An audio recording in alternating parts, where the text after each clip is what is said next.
Tudo bem, pessoal? Dia histórico, 27 de setembro de 2023, a greve dos roteiristas chegou ao fim. Vai passar ainda por aquele processo de aprovação de todo o sindicato, mas a partir desse dia 27, os roteiristas podem voltar ao trabalho num acordo que vale até o dia 1º de maio de 2026.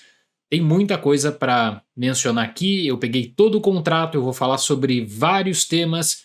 Então, para fazer um vídeo bem completo, também para falar sobre os detalhes da negociação, como eu havia prometido. Eu estou aqui com a tabela. Aliás, deixa eu mostrar aqui. A primeira proposta dos roteiristas, lá quando a greve começou, era de um acordo que seria um acordo total de 429 milhões de dólares por ano. A oferta dos produtores, na época, era de 86 milhões de dólares por ano por todo um contrato. E nós chegamos a um valor final de 233 milhões de dólares. O que isso significa? Que nós tivemos uma negociação do bom senso, na verdade. Nós tivemos uma negociação em que os roteiristas eles acabaram abrindo mão de muitas coisas, mas ainda assim conseguiram preservar várias conquistas quanto à sala dos roteiristas, conseguiram preservar conquistas quanto ao fundo de pensão, saúde, mas tem um grande diferencial, e eu acho que a maior vitória dessa greve talvez tenha sido no tópico que muitos imaginaram que não seria um grande problema, e eu já estava avisando desde março desse ano. Vai ser um problema, a questão da inteligência artificial. Inteligência artificial em 2023 ela vem para mudar várias áreas. Você tem uma ferramenta como o ChatGPT que acaba virando um fenômeno e que pode ser usada também para escrita de conteúdo. Então, isso, quando a gente falava que essa greve era uma greve sobre a profissão roteirista, não é brincadeira, não é uma frase de efeito. Diz respeito ao uso da inteligência artificial. Vamos lá. Deixa eu pegar aqui. Primeira proposta, quanto a reajuste. Essa greve nunca foi sobre reajuste. O reajuste final ficou no chamado reajuste escadinha, de 5% no primeiro ano, 4% no residual do segundo, 3,5% nos mínimos do terceiro ano. Um acordo muito perto do que foi feito com o sindicato dos diretores. As greves anteriores eram greves sobre os residuais. Essa greve não era uma greve sobre residual, era uma greve sobre outras questões, especialmente sala de roteirista e inteligência artificial, que eu sempre coloquei como destaque. Existiam outras considerações que o sindicato queria avançar, como, por exemplo, o que é uma produção de conteúdo direto para streaming de alto valor? O sindicato diz no momento que 12 milhões de dólares já dá para considerar um alto valor, que você teria que usar um termo que é um termo de cinema. E os produtores falam que não é bem esse o caso. Quando você tem uma produção de conteúdo para a TV fechada, eles acabaram chegando aqui numa compensação de programas de mais de 96 minutos, com 30 milhões de dólares ou mais de orçamento, que a partir disso você vai conseguir, né, fazer um reajuste, uma compensação maior para quem estava no processo de escrita. Tem muitas questões quanto a streaming também e quanto a mínimos aqui para conversar sobre reajustes para a televisão.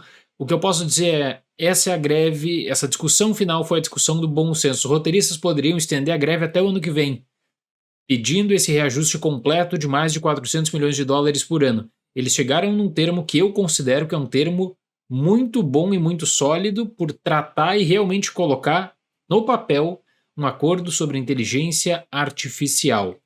Sala dos roteiristas sempre foi um grande problema na discussão da greve, porque muitos consideravam que a sala dos roteiristas estava prestes a ser extinta, com também a ameaça de você ter conteúdo escrito pela inteligência artificial.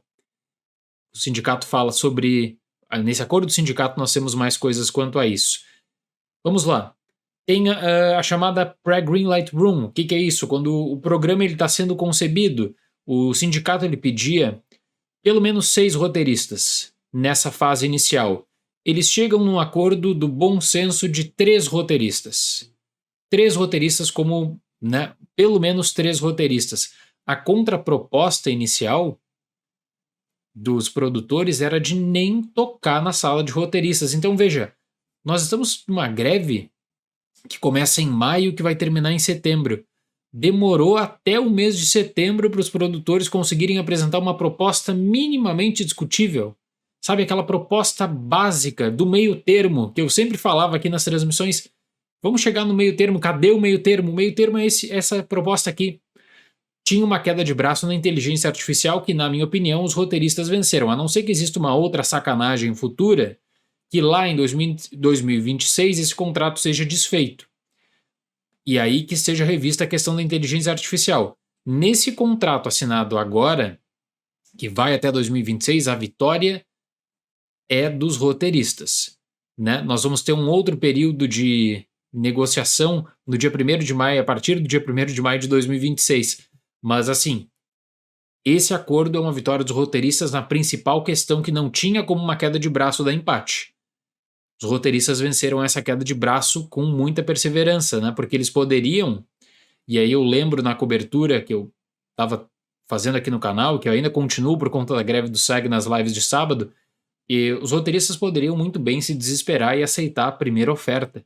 Poderiam se desesperar e, quem sabe, existia uma ala muito forte dentro do sindicato que não estava trabalhando, não estava recebendo, que poderia querer aceitar esse acordo a todo custo. A união foi fundamental. Então você tem conquistas na sala dos roteiristas antes do programa começar e depois aí do programa começar também, quando eles colocam um número mínimo de escritores na televisão por episódios, por exemplo. 3 roteiristas no mínimo para até 6 episódios, de 7 a 12, 5 roteiristas, 3 deles roteiristas e produtores, e para 13 episódios ou mais, 6 roteiristas, 3 roteiristas e produtores no mínimo para todos. E aí depois também, quando o programa ele já está consolidado na televisão, aí você vai ter garantias mínimas, garantia mínima de salário, garantia mínima de tempo de contrato, garantia mínima de benefício de saúde. Eu sempre falo que a questão da saúde nos Estados Unidos ela é completamente diferente, ela é confusa. Deu problema no Sindicato dos Roteiristas, deu problema no SEG. Então isso tudo está no contrato, isso tudo está sendo contemplado. Não é o reajuste que os roteiristas queriam, mas é um reajuste que pega um meio termo e pega um meio termo aceitável, você vê isso no valor. Gente, uma outra questão que viralizou durante esse período de greve diz respeito ao streaming, seja para a greve dos roteiristas, para a greve dos atores, dos cheques sendo mostrados. Olha, participei da série X, recebi aqui uma merreca, $10, $20 de residual. Bom, para streaming existiam 2 problemas. O primeiro é da medição da audiência internacional. Não existia, de fato, uma consideração e projeção nesse sentido, porque nessa era recente nós tivemos a expansão muito maior de outros serviços para outros países. Então existe um acordo para residual, para base de pagamento também.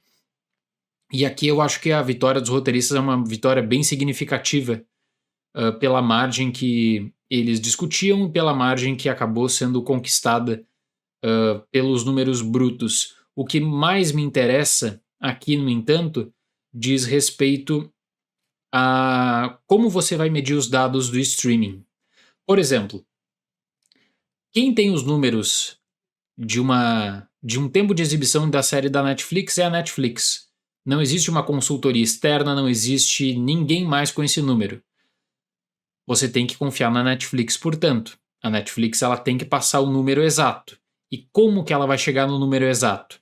O que eles colocaram no papel, na transparência dos números, é algo que vai ficar muito na confiança ainda, mas essas empresas garantem que elas vão repassar para o sindicato os números e que esses números, através de um termo de confidencialidade, que é extremamente normal, porque os números são tratados como segredos das empresas, esses números eles acabam então sendo repassados para fazer o cálculo de margem de residual. Não é mais aquela coisa assim, né, de que, quem sabe eles podem errar, pode ter algum errinho e tal, fala que teve 10 milhões de plays, na verdade teve 20, bom, mas foi um erro. Agora, nessa transparência, o número ele precisa passar, né, e ele precisa ser o número correto. Dá margem para alguma sacanagem? Dá, porque você não tem ninguém revisando. Mas eu acredito no profissionalismo nesse caso, né? Se você deixa de acreditar no profissionalismo, é complicado. Outras questões aqui sobre o fundo de saúde que eu mencionei para contribuição, e aí a gente passa para a chave dessa greve, que é a inteligência artificial. Lá em março, quando começa a discussão que os roteiristas poderiam entrar em greve, também por conta da inteligência artificial, muitos subestimaram isso, falaram que inteligência artificial é coisa do futuro, não é para discussão recorrente, não é para discussão agora, pelo menos em 2023. Eu sempre falei, olha, que isso pode dar um problema enorme. Citei vários exemplos.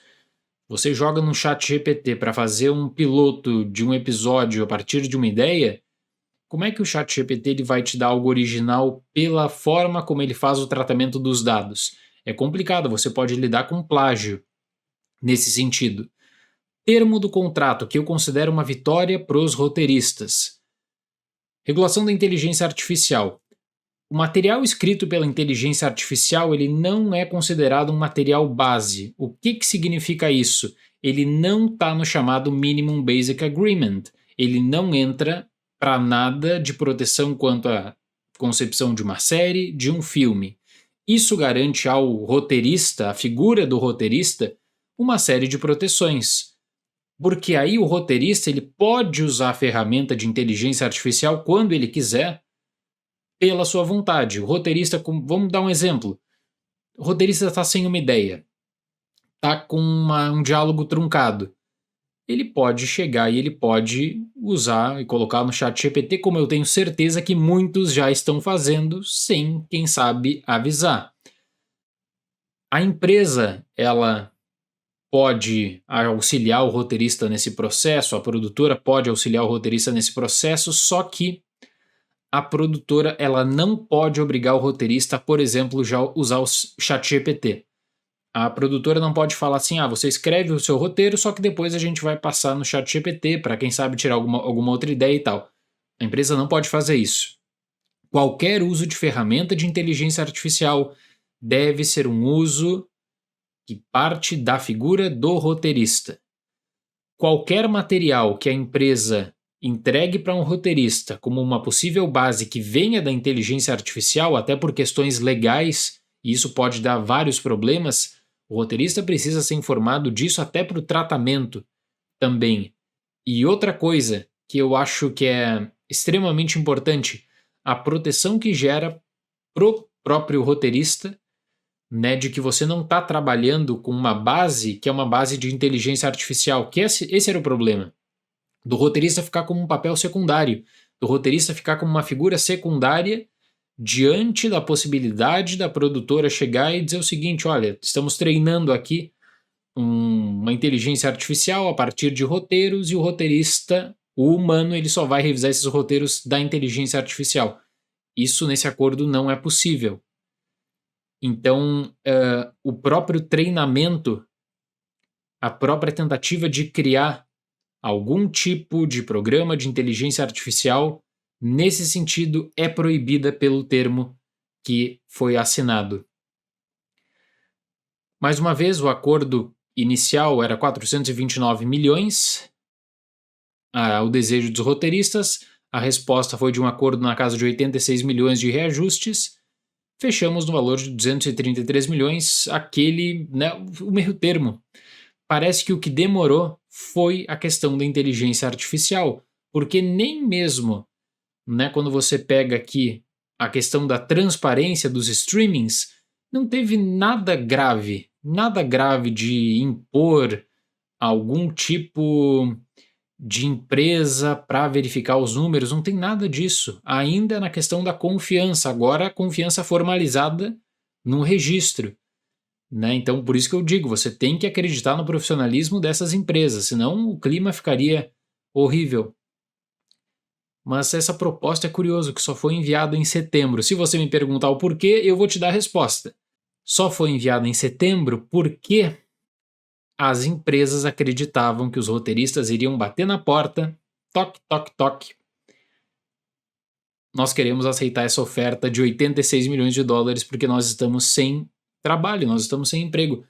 A união foi fundamental. A união, a questão de não desmanchar a greve, a questão de abraçar a greve, isso tudo foi extremamente importante. Uma grande conquista dos roteiristas, a vitória foi uma vitória bem significativa quanto ao uso da inteligência artificial. Não que no futuro isso não possa ser revisto.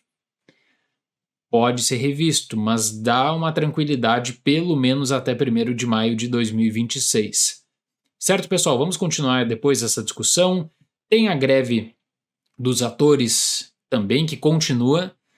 Esse acordo aqui ele já vai dar uma base que o diálogo é super possível, de que ninguém vai impor o cumprimento da oferta inicial, não seria essa a ideia, e que o SEG deve arranjar termos bem semelhantes. O SEG tem um problema grande com inteligência artificial, com transparência de dados no streaming. Esse documento aqui é um documento que ele vai dar um bom indicativo que as empresas vão negociar. A greve ela já demorou bastante para ter algum tipo de negociação. O SEG deve seguir em breve rodada de negociação e eu espero que até o mês de outubro a greve dos atores esteja encerrada também com um acordo semelhante. Muito obrigado pela atenção, até mais e tchau!